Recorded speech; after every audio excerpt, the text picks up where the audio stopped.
안녕하세요. 반갑습니다. 오늘도 하나님 말씀으로 하루를 시작하는 모닝방에 오신 여러분들 주님의 이름으로 환영하고 축복합니다. 지하철 에스컬레이터를 타는 곳에 가면 에스컬레이터 위에서 걷거나 뛰지 말고 한쪽으로만 탑승하지 마십시오라는 메시지와 문구가 계속 나오고 있습니다.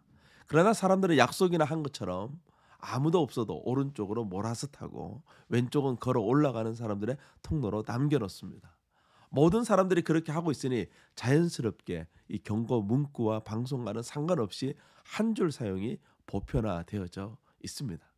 오늘 우리가 묵상할 하나님의 말씀은 열왕기상 13장 11절에서 19절 말씀입니다. 열왕기상 13장은 불순종에 대한 하나님의 경고의 메시지들로 가득 차 있습니다. 하나님은 의도적으로 사람들의 감정의 상태나 또 행동의 이유들에 대해서 말씀하지 않습니다. 이렇게 하심으로써 이들이 하는 행동, 즉 불순종을 부각시켜 나타내 보이십니다. 어제 말씀은 여로보암의 불순종과 심판에 대한 말씀이었어요. 불법으로 만든 제단에서 불법적인 예배를 드리는 여로보암에게 하나님의 사람이 저주를 선포했습니다. 여로보암은 하나님의 사람을 잡으려고 했으나 오히려 손이 굳어져 버리고 제단은 반으로 갈라져 버렸습니다. 여로보암은 끊임없이 하나님의 사람에게 자신과 함께할 것을 제안하지만 결국 하나님의 사람은 그 제안을 거부하고 달아납니다. 오늘 말씀은 하나님의 사람의 불순종에 대한 말씀이에요. 여로보암의 유혹을 이겨낸 하나님의 사람은 예루살렘으로 돌아갑니다. 여기까지는 하나님의 사람이 잘하는 것처럼 보입니다. 그런데 뒤엔 유혹은 더 강력하게 하나님의 사람을 불순종으로 이끕니다. 베델에 한 늙은 선지자가 있었는데 선지자의 아들들이 베델에서 일어난 일들 자기 아버지에게 가서 다 말을 합니다. 이에 선지자는 급히 일어나서 하나님의 사람을 뒤따라가고 상수리 나무 아래서 쉬고 있는 하나님의 사람을 만나게 됩니다. 선지자는 여로보암이 그랬던 것처럼 자신의 집에 가서 떡도 먹고 물도 마시자라고 제안합니다. 이것은 단순히 식사를 제안하는 것 이상의 의미를 가지고 있어요. 자신들과 함께 사귀자라는 뜻이죠. 결국에는 자신들처럼 불순종하자라고 제안하는 것과 다를 바가 없습니다.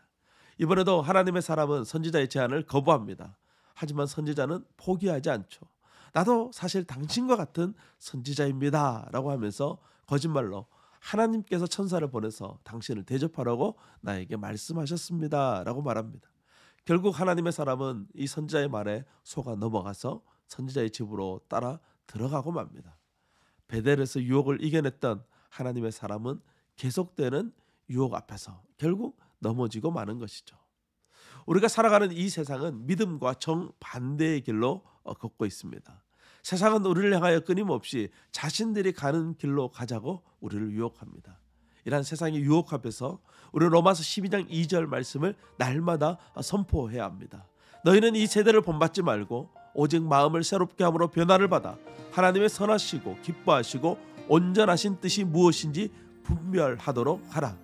하나님과 하나님의 말씀은 상황에 따라서 시대에 따라서 변하지 않습니다. 하나님은 오늘도 변함없는 하나님의 뜻 앞에 순종할 것을 우리에게 요구하십니다. 주일을 준비하는 토요일입니다. 세상은 무엇을 하며 즐길 것인가에 집중하고 바쁘지만 우리는 내일 드려질 예배를 위해서 안식과 쉼을 가지며 말씀을 묵상하는 시간을 가져야 합니다. 하나님이 기뻐하는 예배자로 나아가는 저와 여러분이 될 수 있기를 간절히 소망합니다. 오늘도 주님과 함께 승리하세요. 샬롬.